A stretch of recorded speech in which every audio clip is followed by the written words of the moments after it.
اهدنا الصراط المستقيم. If Allah was to aid you, فَلَا غَالِبَ لَكُمْ, no one will dominate you. There's no one whatsoever that can dominate over all of you.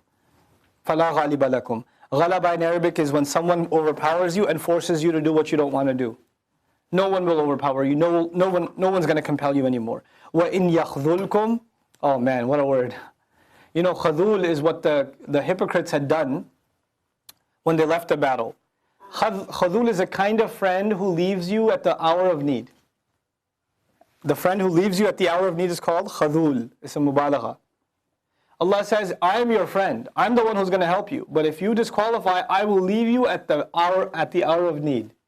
If he was to abandon you at the right moment, at the most critical moment, فَمَنْ ذَا الَّذِي يَنْصُرُكُم مِّن بَعْدِهِ, then who's going to be the one who aids you after him?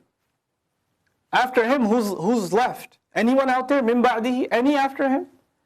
وَعَلَى اللَّهِ فَلْيَتَوَكَّلِ الْمُؤْمِنُونَ. That only exclusively upon Allah should believers, true believers, rely and place their trust. وَمَا كَانَ لِنَبِيٍّ أَنْ يَغُلَّ. Hypocrites that had left, we will learn more about what they said as they left, those 300 that left approximately, and the few that wanted to leave. They're now questioning why are we going into these impossible battles that we can't win anyway? That's how they put it. Why are we going in? Oh, I figured it out. This prophet, there's two stories behind this. One, because you have the Arabic word ghil and you have ghul. There's two words, ghil and ghul. And you could argue that this verb here can go back to either one. It can go to the masdar ghil or it can go to the masdar ghul. If it goes to ghil, it means to steal from the money, from the treasury. They accused the messenger of stealing from the treasury. Or he held some back. Nasty accusation. Ghul, however, is to have worldly aspirations. In other words, to steal in a subtle way, that people don't find out that you're using them for your own means. And in that sense, you're robbing them through political manipulation. This is to have, simply put, to have worldly aspirations, to have political aspirations, financial aspirations, and to use people for that purpose, right? That's yaghul. So Allah says it's not becoming of any prophet to have worldly aspirations. By the way, when you go into Orientalist studies of Islam, and you look at the motives of the Prophet's struggle, ﷺ, for us it's the pleasure of Allah. For us it's, he was given a mission.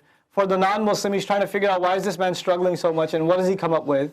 Exactly this. He just wants more power for himself. He was a very power-hungry man, ma'adallah, right? And so we're learning this is not new.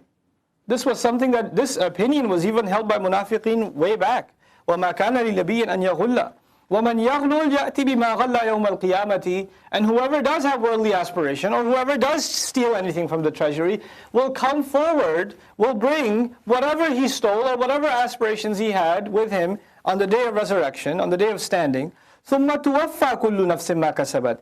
Then every single individual, every single person will be given everything they earned in full. Interestingly, this rumor was spread by the leader of the hypocrites, Abdullah ibn Ubay, who himself had worldly aspirations and political aspirations, and he's projecting them onto the messenger himself, sallallahu alaihi wasallam. We learn another thing another tactic in politics, right? You have certain evil agendas, and people will find it disgusting. The best thing to do is keep that agenda, but just accuse the other of having it. The very thing that you're up to. Just accuse the other of having it. People will turn all their energies on them, and you'll become the hero. And then you can do what you want to do, right? So ثُمَّ تُوَفَّى كُلُّ نَفْسٍ مَا كَسَبَتْ وَهُمْ لَا يُظْلَمُونَ. And they are not in fact the ones that are going to be wrong. أَفَمَنِ اتَّبَعَ رِضْوَانَ اللَّهِ. As for the one who's pursued, meaning the messenger, who pursued the pleasure of Allah. In Arabic you have the word rida. Rida. Then you have ridwan. Ridwan is masdar ala sighat al-mubalagha. It's a masdar, but it's hyperbolized. The great pleasure of Allah, the extreme pleasure of Allah. He doesn't just want to make Allah happy, he wants to make Allah extremely happy. That's his only aspiration. كَمَنْ بَاءَ بِسَخَطٍ مِّنَ اللَّهِ. Can that person be compared to, can he be like مَنْ بَاءَ بِسَخَطٍ, who draws upon himself sakhat? Sakhat is one of the words in Arabic for anger. Urdu speakers know, badi sakhti se baat ki mere saath unhone, right? Sakhat. But sakhat in Arabic is interesting. It's used when a higher authority has anger on a lower ranking official. Like a teacher's anger at a student is sakhat. But a student's anger at a teacher is not sakhat. A parent's anger at a child is sakhat. But a child's anger at the parent is not sakhat. You follow? So sakhat al-amir ala al-hajib. Wala sakhat al-hajib ala al-amir. You could say that the leader was angry at the subordinate, but the subordinate's not angry at the leader. You can't put it the other way. It's important that we note that that word for anger has been used here, sakhat. Why? Because who you consider a leader, the Messenger of Allah ﷺ, himself has a higher authority. He doesn't consider himself a leader, he considers himself a slave. How can he have any aspirations? And his only aspiration is to make his authority happy. رِضْوَانًا أَفَمَنِ اتَّبَعَ رِضْوَانَ اللَّهِ كَمَنْ بَاءَ بِسَخَطٍ مِّنَ اللَّهِ وَمَأْوَاهُ جَهَنَّمْ وَبِئْسَ الْمَصِيرُ. And his place of refuge, the one who did draw upon himself the rage from Allah, his place of refuge, awa, to return somewhere, to go back somewhere to hide, to be protected. His place of protection is Jahannam, this kind of person. وَبِئْسَ الْمَصِيرُ. And what a horrible place to go back to also. Let's understand the word masir a little bit, because it will come up over and over and over again in the Quran, and when it does, I expect you to recall these meanings. It comes from sara yasiru sayran. It's one of the words in Arabic used for raja'a. What does raja'a mean, guys? To return. One of the words for returning in Arabic is sara, but it has two meanings it combines. Raja'a, ma'na ruju' wa ma'na al-intiha. There's two things put together, returning and reaching a conclusion, coming to an end. So for example, the Arabs would say, fulanun ala sayri amrihi, aw sayr al-amr. This person is coming back to finish, he's at the final end of his project. Masir is someone, they say masir for a place, it's an ism dharf by the way, masir, right? It's an ism dharf like maf'il on that pattern. It's the place you go back to after doing a lot of activity and you finally ended up here. You finally ended up, after moving around, doing whatever you did, this is the final conclusion of your work. This is where you end up. This is where the work ends up, okay? So it has to do with effort and time spent in doing something and then finally reaching somewhere and returning back to the goal. So Allah says, وَبِئْسَ الْمَصِيرُ, meaning they're going to be doing a lot of running around, but this is where they will eventually end up. And this is what all of their efforts return back to. هُمْ دَرَجَاتٌ عِنْدَ اللَّهِ. They are ranks, meaning they are divided into ranks. Who's divided into ranks? Hypocrites. Hypocrites are divided into ranks. The people who draw upon themselves rage from Allah, you could even include among them disbelievers. They are these people that deserve the anger of Allah and they deserve the most horrible masir, bi's al-masir. They are in ranks as far as Allah is concerned. Just like we think of people of paradise in ranks, levels of Jannah, there are levels of hellfire. And they're divided into ranks. Wallahu basirun bima ya'malun. And Allah is in full view of what they're up to, what they're consciously up to. لَقَدْ مَنَّ اللَّهُ عَلَى الْمُؤْمِنِينَ. Allah imposed His favor. Allah reminded of His favor. Manna ala is to tell somebody, you remember what I did for you? This is manna. Manna ala fulanin. Okay? يَمُنُّونَ عَلَيْكَ أَنْ أَسْلَمُوا. They've imposed the favor on you. In other words, they tell you, remember, we've become Muslim. We've made so many sacrifices. They're imposing on you that they've become Muslim. It's hard to put that in one verb in English. I have a limited vocabulary in English. In Urdu, you say things like ihsan jatlana, right? To impose the favor on somebody else, right? That's what the meaning, at least in Urdu is. But regardless, in English, what I can say is, not just to do a favor, but then to remind the other of the favor, in a sense of kind of making them feel like, you ingrate, let me tell you what I've done for you. Like that. That's man. Now, interestingly, the word man is also used for a large weight or a heavy weight in Arabic. Like man is also used in the meaning of, I'm not going to say like in the metric system or like in measurement like a ton, but figuratively a ton, like a huge weight. Amnan is the plural. In that sense, man is a specific kind of favor, a favor that is huge. And the person who's done it, when he's imposing, he's saying, I did a huge favor to you. I did a heavy favor to you. Then that's when the word man is used in that case. So Allah says, لَقَدْ مَنَّ اللَّهُ عَلَى الْمُؤْمِنِينَ. Allah Himself imposes. Allah Himself reminds, boasts, that He did a huge, colossal favor onto the believers. إِذْ بَعَثَ فِيهِمْ رَسُولًا مِّنْ أَنفُسِهِمْ. When He appointed in their midst, a messenger who comes from within themselves. Min anfusihim, he comes from within their own ranks, within themselves. Yatlu alayhim ayatihi, he narrates onto them his ayat. You know, this was the dua of Ibrahim alayhi salam in the previous surah. It was addressed once already, And now Allah is reminding us of it again. This is actually almost in that sense review of what came before. It's also important to note why it's here. Why in the middle of a discussion about a failed attempt in the Battle of Uhud, this is mentioned. Because in the middle of battle, especially when you lose, you can lose sight of why you're fighting. You can lose heart. You can forget why you're fighting. What is this battle about anyway? So you're taken back to the basics. Why is he your leader? What's his job as a leader? To lead you into battle? What's he really here for?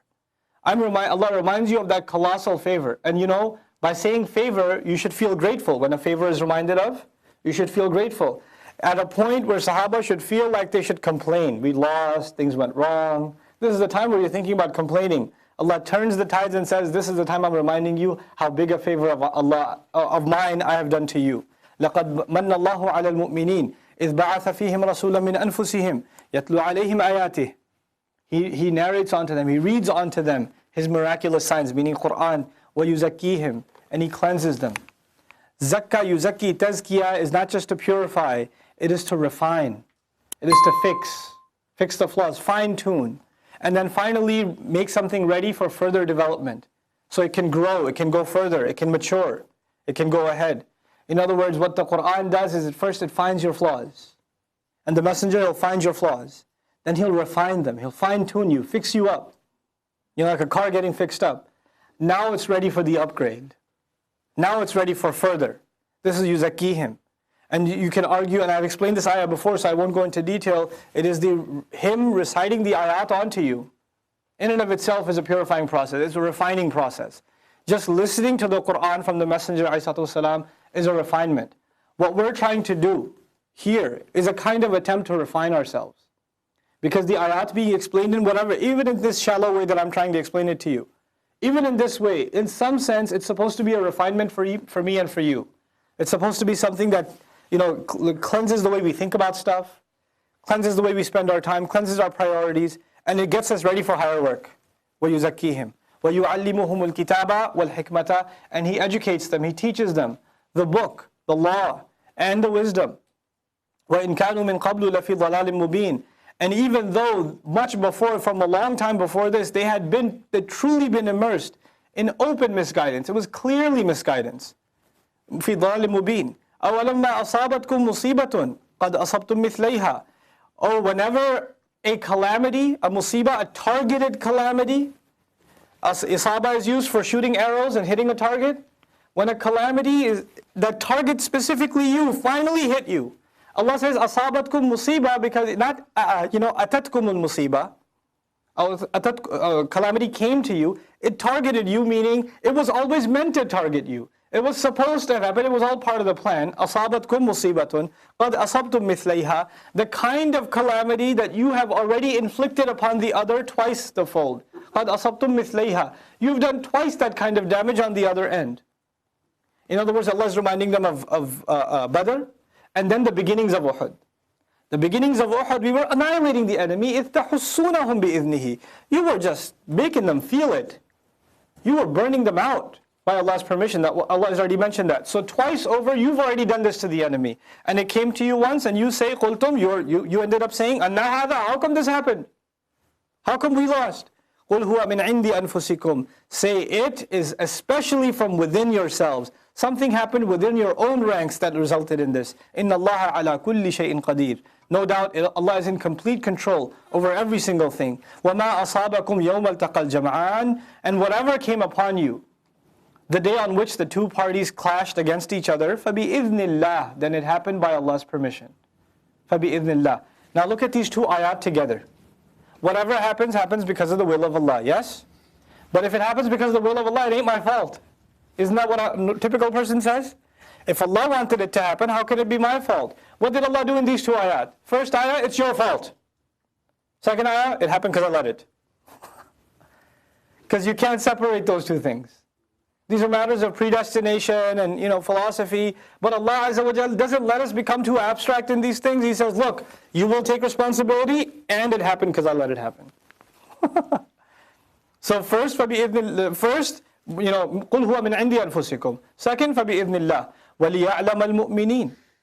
And so that He may truly know the believers. He may truly expose those who have iman.